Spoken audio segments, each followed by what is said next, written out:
December 16, 2024, 11:47 a.m. A convoy moves along a dirt road near Kurakhove, Donetsk Oblast. Two armored SUVs, black, polished, expensive, not standard military vehicles. These carry someone important. Inside the center vehicle sits Major General Sergei Kobylash, commander of Russia's 58th Combined Arms Army, responsible for offensive operations toward Pokrovsk, a high-value target. Ukrainian intelligence has tracked him for months. Signal intercepts, agent reports, pattern analysis. They know his schedule, his routes, his security procedures, and they know he's coming today. 2,000 meters above, invisible and silent, something waits. A Ukrainian Flamingo-1 long-range strike drone. Wingspan, 3 meters. Engine, electric pusher propeller. Payload, 15 kilograms of high explosives and shrapnel. Endurance, 72 hours. The drone has been airborne for 3 days, circling, waiting, conserving battery through gliding. The operator sits in a bunker 150 kilometers away, wearing headphones, watching a screen, high-resolution camera feed. He's tracked this convoy since it left Donetsk 40 minutes ago. At 11:52 a.m., the convoy reaches an open section of road. No trees, no cover, just steppe. The operator makes final calculations: wind speed, target velocity, altitude. He initiates terminal dive. This is WarFist TV, where we analyze the battles that change wars. Because what happens in the next 8 seconds proves that in modern warfare, rank means nothing. Technology and patience kill generals as easily as privates. Hit subscribe. You need to see how Ukraine hunts Russia's commanders with surgical precision. Targeted killings of military commanders are not new. Ancient warfare. Archers targeted enemy leaders. Remove the head. Disrupt command. World War II. Allied forces attempted to assassinate German generals. Operation Anthropoid. Reinhard Heydrich killed in Prague. Yamamoto shot down over Pacific. High-value targets eliminated through intelligence and precision. Modern era added technology. Predator drones. Hellfire missiles. United States killed terrorist leaders. Anwar al-Awlaki. Qasem Soleimani.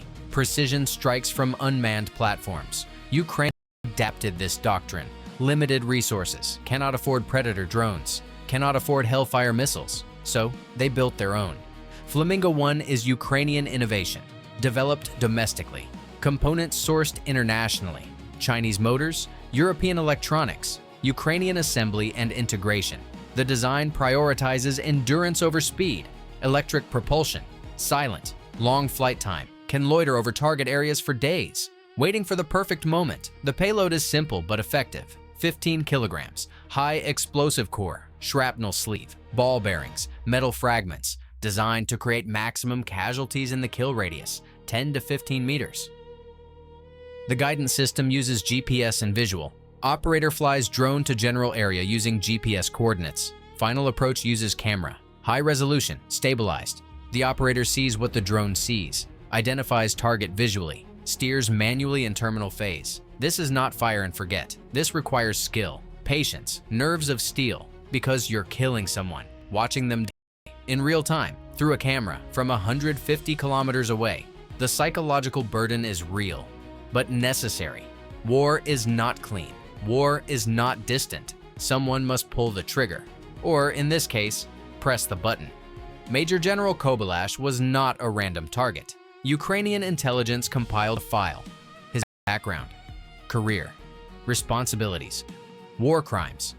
Kobylash commanded forces responsible for civilian deaths, artillery strikes on residential areas, indiscriminate shelling, Kherson, Mykolaiv, Zaporizhia, cities under daily bombardment. Kobylash gave orders. Civilians died. This made him legitimate military target and high priority for elimination. Which factor made General Kobylash most vulnerable? A. Predictable routes. B. Inadequate air defense. C. Intelligence penetration. Comment your answer. The intelligence operation began in October 2024. Ukrainian agents in occupied territories, resistance members, civilians passing information. They tracked Russian command movements. Who goes where, when, with whom. Kobylash's pattern emerged. Every 2 weeks, he traveled from Donetsk to forward command posts, inspecting positions, meeting subordinate commanders. The route varied, but the timing was consistent. Mid-month, usually around the 15th or 16th. Ukrainian Military Intelligence, GUR, Main Intelligence Directorate, coordinated the operation. They designated it Operation Hunt. Objective: eliminate Kobylash. Assets: Flamingo-1 drone. Operators: intelligence network. Backup artillery if drone failed. The plan required patience. Launch drone. Position over likely route. Wait. Potentially days. When target appears, strike. Simple in concept, difficult in execution. December 14th. Intelligence reports confirmed. Kobylash will travel to Kurakhove area, December 15th or 16th. Purpose: inspect offensive preparations. The Flamingo-1 launched on December 14th at 2 p.m. from Ukrainian-controlled territory near Pokrovsk. The drone climbed to 2,000 meters, high enough to avoid visual detection, low enough to maintain good camera resolution. The flight to the operational area took 1 hour. By 3 p.m., the drone circled over the expected route. The operator began waiting. Hour 1, nothing. Hour 2, nothing. The drone conserved power. Electric propulsion is efficient, but not infinite. The battery would last 72 hours with careful management. Gliding, minimal motor use, only powered flight when repositioning. Hour 6, darkness fell. The operator switched camera to thermal mode. Infrared, heat signatures. The convoy wouldn't travel at night. Too dangerous. Risk of ambush. The operator reduced altitude to 1,500 meters. Conserved more power. Waited through the night. December 15th, dawn. The operator resumed visual scanning. Scanning roads. Watching for movement. Hour 20. Hour 24. Still nothing. Maybe intelligence was wrong. Maybe the schedule changed. Maybe Kobylash canceled. But orders were clear. Maintain position. Wait. Stay with me. What happens next proves that patience in modern warfare is as important as firepower. Hour 36, December 15th evening. The drone's battery reached 50%. Concern mounted.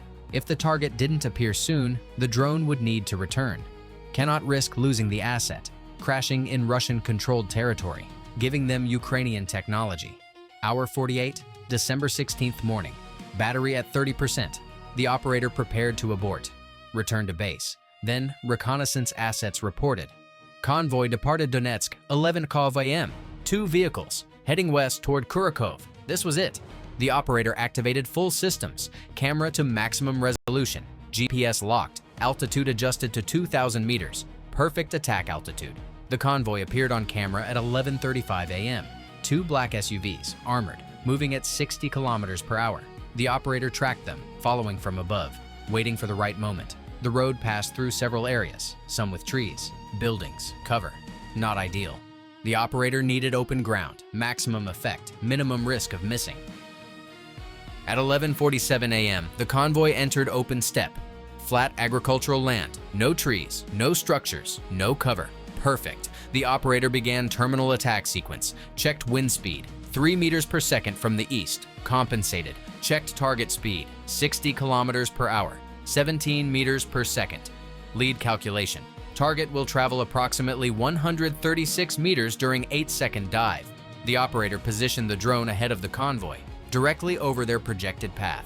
At 11:52 a.m., he initiated dive. The drone's nose pitched down, 45 degrees, motor to full power, accelerating, gravity plus thrust. The speed increased, 100 kilometers per hour, 150, 200. Terminal velocity approached. The camera showed the convoy growing larger, closer. The operator could see details. Vehicle roofs, antennas, the lead vehicle, the trailing vehicle, the center vehicle. Intelligence said Kobylash traveled in the center vehicle, most protected position. The operator aimed for the center, adjusted pitch, adjusted roll, compensating for wind, for speed, for movement. 5 seconds to impact. The camera showed the center SUV's roof. Clear image. 4 seconds. The operator could see the vehicle's details. Roof rack. Sunroof closed. 3 seconds. Final adjustments. Microseconds of stick movement. 2 seconds. Commitment. No abort now. 1 second. Impact. The screen went white. Explosion. 15 kilograms of high explosive detonated on the roof of the SUV. The shaped charge penetrated. Armored roof was designed to resist small arms fire, not aerial bombardment. The explosion inside the vehicle was catastrophic. Overpressure, shrapnel, fire. The SUV swerved, stopped. Smoke poured from windows. The convoy's other vehicle attempted to flee. Accelerated. Ukrainian artillery was on standby. Coordinates transmitted during the drone strike. 100 feet pyramid shells fell. 2 rounds. Proximity to the fleeing SUV. Explosions. Shrapnel. The vehicle stopped. Damaged, not destroyed, but immobilized. If precision targeting changes modern warfare, type WarFist TV in the comments. The results were confirmed through multiple sources. First, Ukrainian reconnaissance drones. Follow-up surveillance. The destroyed SUV. Bodies removed. Medical vehicles arrived. Evacuation, chaos. Second, Russian communications intercepts. Encrypted channels. But Ukrainian signals intelligence monitored. Panic. High-ranking casualty. Medical evacuation required. Secure the area. Third, Russian military bloggers. They reported within hours. Senior commander killed in Kurakhove direction. Names not mentioned initially. Operational security. But the rumors spread. Fourth, Ukrainian agents in occupied territory. Confirming details. Who died? Who survived? The verification process took 48 hours. Then confirmation came. Major General Sergei Kobylash, killed in action. December 16, 2024. Drone strike, also killed. Colonel Dmitry Shuvalov, Chief of Staff. Lieutenant Colonel Andrei Kozlov, Communications Officer. Captain Igor Petrov, Security Detail Leader. 4 senior officers dead in 8 seconds. The strategic impact was immediate. The 58th Combined Arms Army lost its commander. Operational coordination degraded. Attacks toward Pokrovsk slowed, not stopped, but disrupted. A new commander needed appointment, briefing, familiarization. This takes time, days, maybe weeks. During this period, offensive operations lose momentum. Units operate with less coordination, less aggressive, more defensive. Ukrainian forces exploited this, counterattacks, raids, disrupting Russian positions. The psychological impact on Russian commanders was severe. If a major general can be killed while traveling in an armored vehicle with security, who is safe? Russian generals became more cautious. Fewer visits to forward areas, more remote command. This degraded their effectiveness. Cannot command effectively from a bunker 200 kilometers away. Need to see the front, talk to soldiers, understand conditions. But fear prevented this. Russian military bloggers criticized security procedures. Why was the general traveling during daylight? Why no air defense escort? Why predictable routes? This is criminal negligence. The Russian Ministry of Defense issued statements. Standard propaganda. General Kobylash died heroically leading troops in combat. Not true. He died in a vehicle, trying to inspect positions, not leading charges. The funeral was held in Moscow. December 23rd. Closed casket. Military honors. Putin sent condolences, promised revenge, empty words. The operational reality remained. Ukrainian drones were hunting Russian generals, and succeeding. Kobylash was not the first. He will not be the last. The technology makes it possible. Flamingo-1 drones cost $50,000. Expensive for a drone. Cheap for killing a general.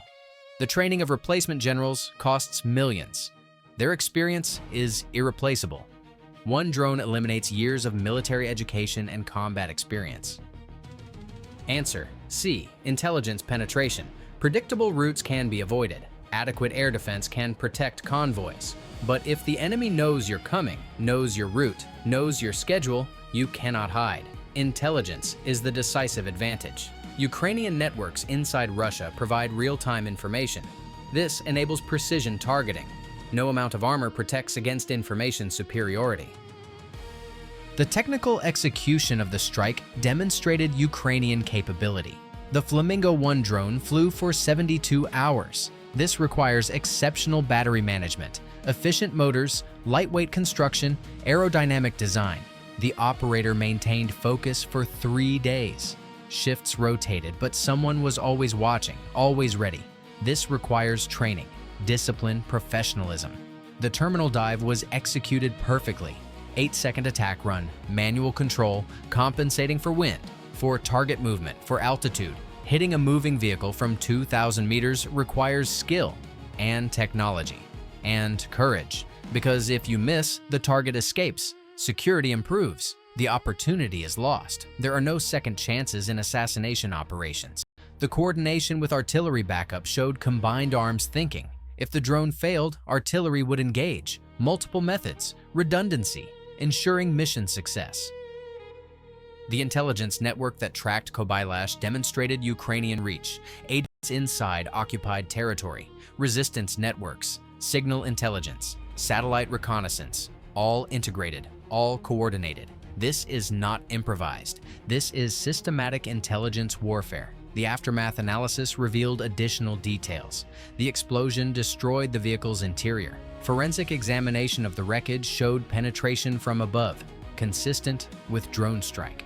The bodies were badly burned, shrapnel wounds, consistent with high explosive fragmentation warhead. The autopsy confirmed cause of death. Kobylash died instantly. Massive trauma. He didn't suffer. Small mercy. His officers died similarly. The driver and one bodyguard survived, wounded, traumatized. They reported the attack. We didn't hear it coming. Just explosion. No warning. No sound of aircraft. One moment driving, next moment fire and death. This is the terror of modern warfare. Death from above. Silent, invisible, unavoidable. The psychological impact extends beyond individual targets. Every Russian general knows they're vulnerable. Every colonel, every lieutenant colonel, anyone of rank, anyone of importance. Ukrainian intelligence tracks them. Ukrainian drones hunt them. Ukrainian operators wait patiently for the perfect moment, for the open road, for the mistake, and they strike. Precisely. Lethally. The Russians attempted countermeasures, more security, more vehicles and convoys, electronic warfare vehicles, jamming drones. But Flamingo-1 uses diverse frequencies, can operate manually if jamming occurs. Not foolproof, but effective enough. Generals changed routes, varied schedules, used decoys. But intelligence networks adapt. Patterns emerge. Patience prevails. Should Russia ground all generals?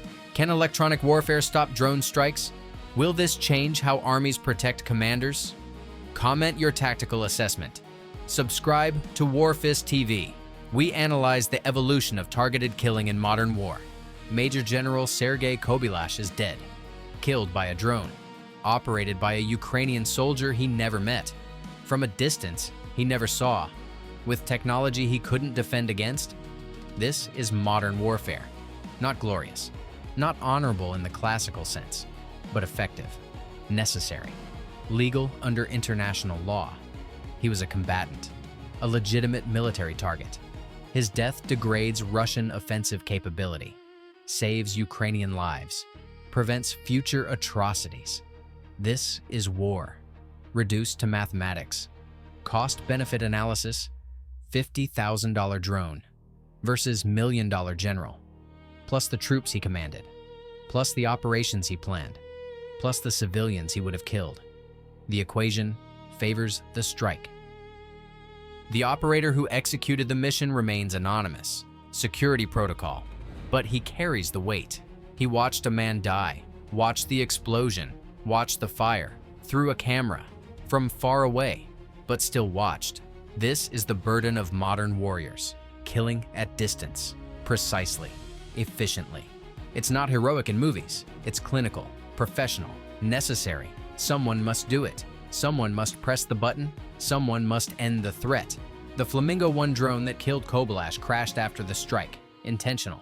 Operator steered it into the ground. Remote location. Denied Russians intact technology. Ukrainian engineers will build another, and another, as many as needed. Because the war continues. Russian generals continue planning offensives. Ukrainian forces continue defending. And Ukrainian intelligence continues hunting. Patiently, methodically, with technology and determination, waiting for the next target, the next convoy, the next open road, the next 8 seconds that change the balance of power. One drone strike at a time, one eliminated general at a time, until Russia learns, or until Russia loses. Stay vigilant.